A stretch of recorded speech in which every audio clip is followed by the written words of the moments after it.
আসসালামু আলাইকুম। বিসমিল্লাহির রহমানির রহিম। পাঠ করছি হাদিসের কিচ্ছা থেকে হযরত মুসা আলাইহি ওয়াসাল্লাম ও পানির বোতল। একবার হযরত মুসা আলাইহি ওয়াসাল্লামের মনে প্রশ্ন জাগলো যে আল্লাহ তাআলা কেন ঘুমান না। আল্লাহ তাআলা তার মনের প্রশ্ন জানতে পেরে তার কাছে একজন ফেরেশতা পাঠালেন। এই ফেরেশতা হযরত মুসার দু হাতে দুটো পানি ভর্তি বোতল দিয়ে তা ধরে রাখতে বললেন এবং যতক্ষণ অনুমতি না দেওয়া হবে ততক্ষণ বোতল কোথাও নামিয়ে রাখা চলবে না বলে সাবধান করে দিলেন। হযরত মুসা ফেরেশতাকে আল্লাহর প্রেরিত মনে করে তার আদেশকেও আল্লাহর আদেশ বলে বিশ্বাস করলেন এবং তদনুযায়ী কাজ করলেন।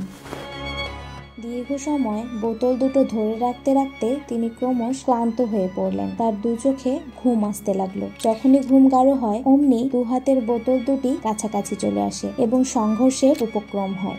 অমনি ফেরেশতা তাকে জাগিয়ে দেন এবং তিনি সতর্ক হয়ে যান। এক সময় তার ঘুম অত্যন্ত প্রবল হলো। দু হাতের বোতল দুটি প্রচন্ড শব্দে পরস্পরে আঘাত লেগে ভেঙে চুরমার হয়ে গেল। তখন ফেরেশতা বললেন, আল্লাহ আপনার জন্য শিক্ষাস্বরূপ এ ঘটনাটি ঘটিয়েছেন। আল্লাহ তাআলা এই বোতল দুটির মতোই আকাশ ও পৃথিবীকে সামাল দিয়ে রেখেছেন। তিনি যদি ঘুমোতেন তাহলে আকাশ পৃথিবী ধ্বংস হয়ে যেত। এই ঘটনাটি থেকে অত্যন্ত মূল্যবান শিক্ষা লাভ করা যায়। ১. ক্ষুধা, ঘুম প্রভৃতি জৈবিক প্রয়োজন সাধারণ সৃষ্ট জীবের বৈশিষ্ট্য। আল্লাহ এসব দুর্বলতার অনেক ঊর্ধ্বে। তিনি সদা সচেতন ও সদা জাগ্রত। এজন্যই বিশ্বজগতের নিয়ম শৃঙ্খলা সুষ্ঠুভাবে চালু রয়েছে। ২. এ হাদিস থেকে জানা গেল আল্লাহ তাআলা বিশ্বজগতের শুধু সৃষ্টি করেই অবসর গ্রহণ করেননি বা ক্ষান্ত থাকেননি, বরং তিনি প্রতিটি সৃষ্টির লালন পালনের দায়িত্বও পালন করে চলেছেন এবং প্রতি মুহূর্তে তার তত্ত্বাবধান করছেন।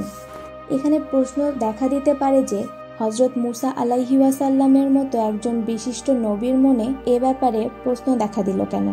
আল্লাহ যে ঘুমায় না সে ব্যাপারে তার বিশ্বাসের কোনো দুর্বলতা বা কমতি ছিল না। তিনি কেবল বিষয়টি প্রত্যক্ষভাবে নিরীক্ষণ করে আরো নিশ্চিত হতে চেয়েছিলেন এবং তাতে আপত্তিজনক কিছু নেই।